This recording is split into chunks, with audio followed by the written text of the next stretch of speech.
리얼리티 트랜서핑 제2권 제15장 코미디 인생 트랙에는 어려운 문제란 있을 수가 없다.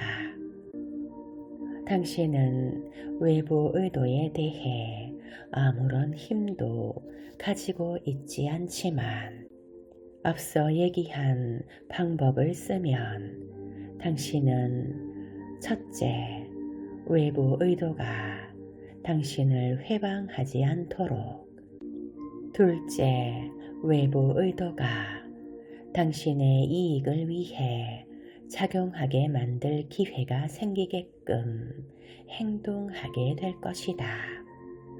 상황의 조건이 매우 어렵거나 당신에게 불리하더라도 이와 같은 태도를 취하면 당신의 승산이 극적으로 높아질 것이다. 동시에 가능태 흐름을 신뢰하기를 잊지 말라. 영혼과 마음이 문제에 대해 희극적인 태도를 취하기로 충분히 의기투합하기만 한다면 당신은 전에는 꿈도 꾸지 못했던 놀라운 결과를 얻을 것이다. 당신은 더 이상 꼭두각시 인형이 아니다. 다만 당신이 자신을 인형을 부리는 자로 상상하고 싶어지게 만드는 유혹에 넘어가지 말 것을 경고해 둬야겠다. 그런 태도는 균형을 흐트러 놓으며 자만심이나 타인에 대한 원한의 기미가 엿보였다가는 틀림없이 큰 코를 다치게 된다는 점을 명심해야 한다. 만사를 절대적으로 완전히 지배한다는 것은 꿈속에서조차 일어날 수 없는 일이다. 명심하라. 당신은 단지 선택할 권리가 있을 뿐이지 무엇을 변화시킬 권리는 없다. 집에 온 것처럼 편안히 지내라. 하지만 당신은 단지 손님일 뿐임을 명심하도록 하라. 다음의 사실도 명심해야 한다. 자신을 빌려줄 때 흠잡을 데 없이 행동하라. 문제에 대해 희극적인 태도를 취한다는 것은 그것을 게으르게 방치하거나 부주의하게 구는 것이 아니라 그 중요성을 올바르고 현명하게 평가하는 것이다. 의식이 깨어있게 한다는 것을 주변 세계에 대한 지배력을 얻고자 하는 욕망으로 해석한다면 그것은 실수다. 마음은 일의 전개를 바꿔놓으려 애쓰면서, 달리 말해 흐름과 싸우면서 자신의 길을 뚫고 가는 방식에 익숙해 있다.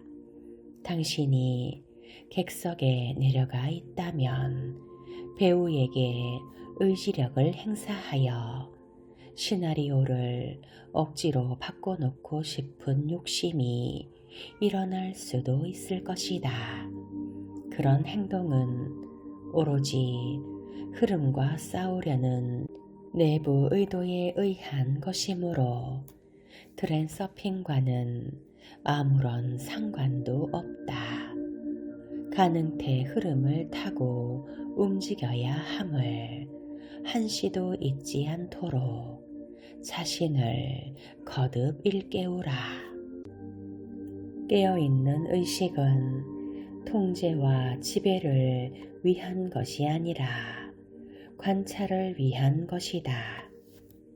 통제력은 오직 부정적인 함정에 빠지지 않고 그 대신 유쾌한 시나리오를 상상하고 그것을 당신의 삶 속에 맞이하여 온 가슴으로 받아들이는 데에만 발휘되어야 한다. 당신의 시나리오를 세상에 강요하지 말라. 특정 가능태가 스스로 실현되게끔 세상이 허용하는 일이 일어날 가능성을 열어두라. 자신이 그 가능태를 가지게끔 허락하라. 세상과 싸우기를 멈추라.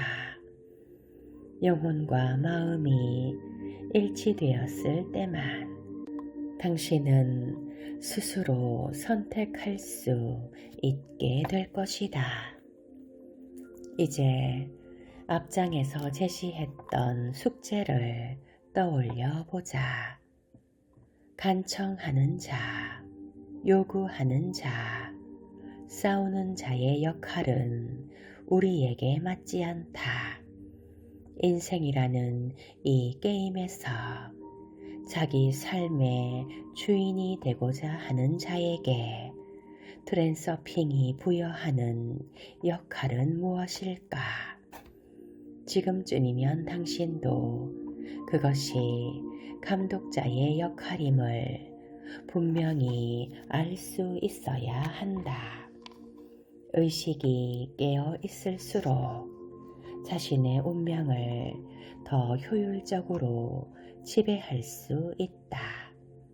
게다가 감독자의 역할은 연기하는 자의 역할보다 훨씬 더 흥미롭다.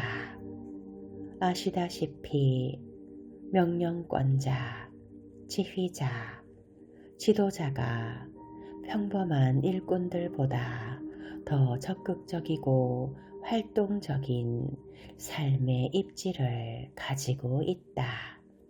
지도자는 의무를 수행하는 사람이라기보다 감독하는 자다. 그들의 위치는 주어진 일을 억지로 하는 동안 잠들어 있을 수 있는 평범한 일꾼들에 비해서 더욱더 깨어 있기를 요구한다. 감독자의 입장을 취하면 당신은 당장 에너지가 몰려오는 것을 느끼게 될 것이다. 이제는 타인의 의지를 이뤄주는 일을 하면서 우울해하는 것이 아닌 자신의 운명을 창조해 가고 있으므로 기운이 샘솟을 것이다. 자신의 운명을 책임진다는 것은 짐이 아니다. 그것은 자유다. 인간은 지능을 지니고 있기 때문이 아닌 깨어있는 정도가 다르기 때문에 동물과 다른 것이다. 동물들은 의식이 더 깊이 잠들어 있다. 동물의 행동은 주로 타고난 고정된 시나리오에 의해 결정되는데 그것은 본능과 조건 반사로 나타난다. 동물들은 마치 변경할 수 없는 시나리오를 따라 연기하는 배우처럼 행동한다.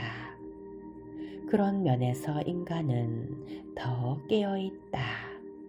인간은 천성적으로 개인으로서의 자신과 세상 속의 자기 위치를 더 잘 인식한다.